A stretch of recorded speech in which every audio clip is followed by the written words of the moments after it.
नमस्कार, मैं हूं कोमल राव। आप देख रहे हैं एनजेपी हरियाणा। आज बात करते हैं हरियाणा की सांग विधा को ऊंचाई देने वाले मास्टर नेकीराम की। उनकी बात आज इसलिए क्योंकि सरकारी स्तर पर उन्हें अभी तक वह सम्मान नहीं मिला जिसके वह हकदार थे। उनके समकालीन सांगी श्री धनपत सिंह निदाना और भजनी श्री दयानंद मायना के नाम पर मनोहर लाल सरकार की ओर से सांस्कृतिक व साहित्यिक पुरस्कार भी शुरू किए जा चुके हैं, लेकिन उन्हीं के समकालीन होते हुए भी सांग सम्राट नेकीराम का नाम सरकारी फाइलों में गुमनाम सा है। दक्षिण हरियाणा में साथ सटे राजस्थान की बुजुर्ग पीढ़ी आज भी चौपालों पर सांग का जिक्र आने पर मास्टर नेकीराम को जरूर याद करती है, मगर उनकी भावनाओं को अभी सरकारी स्तर पर समझा नहीं गया है। ऐसा नहीं है कि मास्टर नेकीराम के वंशजों की ओर से या उनके चाहने वालों की ओर से प्रयास नहीं हुए, प्रयास हुए हैं। बावल से विधायक डॉक्टर बनवारी लाल के माध्यम से सरकार तक प्रतिवेदन भी भेजे गए हैं, लेकिन बात बाबुओं की टेबल से आगे नहीं बढ़ पाई। इसके पीछे का कारण समझने के लिए अधिक मेहनत की जरूरत नहीं है, बस थोड़ा सा उनके परिजनों के पास बैठकर उनका दर्द सुनने की जरूरत है। हम नहीं चाहते कि मास्टर नेकीराम जैसी शख्सियत को उनकी जाति के कारण उपेक्षित रखा जाए, लेकिन सरकारी स्तर पर पहल नहीं हुई तो आने वाले समय में सरकार पर उंगली नहीं बल्कि पूरा पंजा भी उठेगा।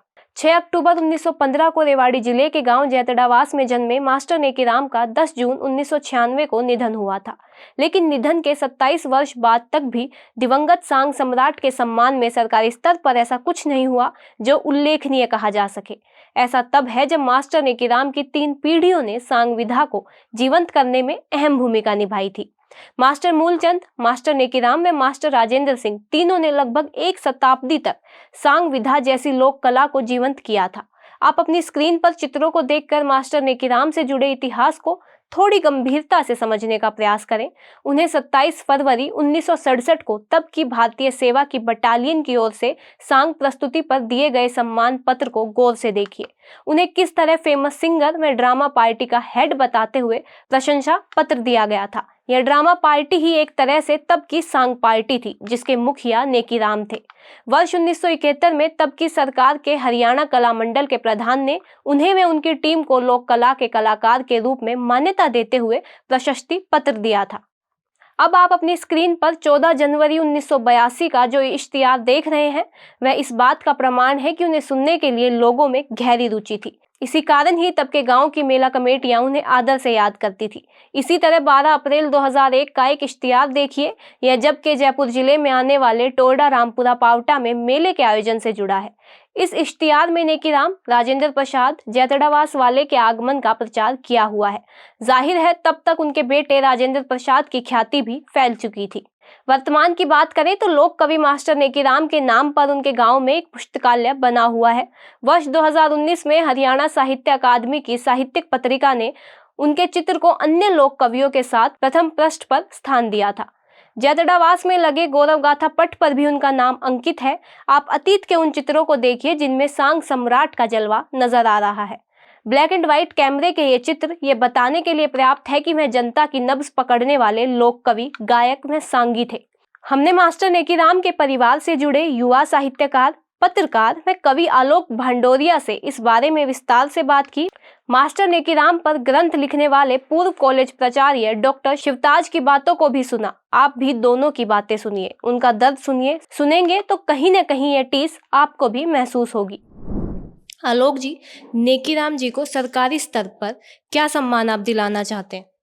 नेकीराम जी हमारे साउथ हरियाणा के और साथ लगते हुए राजस्थान के क्षेत्र के एक बहुत बड़े लीजेंड पोइट हुए, बहुत बड़े एक सांग कलाकार हुए, जिन्हें दर्शक आज भी मास्टर के नाम से, सांग सम्राट के नाम से, ऐसी उपाधियों से उनको जानते हैं। उनके समकालीन लोगों पे हरियाणा सरकार साहित्यिक और सांस्कृतिक पुरस्कार डिक्लेयर कर चुकी है, शुरू कर चुकी है। हम चाहते हैं कि उसी कड़ी में मास्टर नेकीराम जी पे भी साहित्यिक और सांस्कृतिक पुरस्कार शुरू किया जाए। उनके समकालीन आदरणीय धनपत सिंह जी पे पुरस्कार शुरू हुआ है इसी सरकार में, दयाचंद मायना जी पे शुरू हुआ है। उससे पहले की अगर बात करें तो उससे पहले जो पंडित लक्ष्मीचंद और मेहर सिंह जी पे पुरानी सरकारों ने पुरस्कार शुरू कर दिए थे। तो अब हमारी मांग है मास्टर नेकीराम जी भी उस कड़ी के बहुत महत्वपूर्ण एक सांग सम्राट है, उनके नाम पे भी पुरस्कार शुरू होना चाहिए।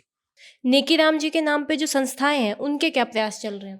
मास्टर नेकीराम जी के नाम पे जो संस्था मास्टर नेकीराम साहित्य एवं लोक नाट्य कला संरक्षण परिषद का 2007 में गठन किया गया था, उनका प्रयास चल रहा है पिछले कई वर्षों से, लगभग 5-7 सालों से प्रयास चल रहा है। और उसके साथ साथ शहर की और तमाम संस्थाओं का भी, जो हमारे संगठन है, लगभग 1 दर्जन संगठनों का भी प्रयास चल रहा है कि सरकार तक अपनी बात पहुंचाइए। स्थानीय मंत्री डॉक्टर बनवारी लाल खुद मास्टर नेकीराम साहित्य परिषद के फाउंडर मेंबर है, उनके जरिए कई बार इस मांग को उठाया जा चुका है कि आप सरकार तक इस बात को रखें।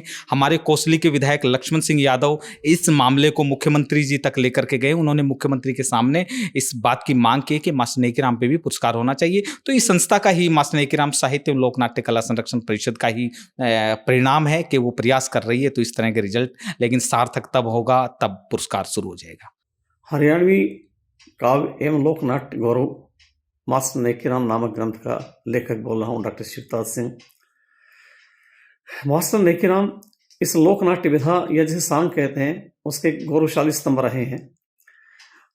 न केवल दक्षिणी हरियाणा बल्कि सीमावर्ती राजस्थान, जिसके अलवर, झुंझुनू, सीकर और जयपुर तक उनकी प्रतिभा का परचम लहराता रहा।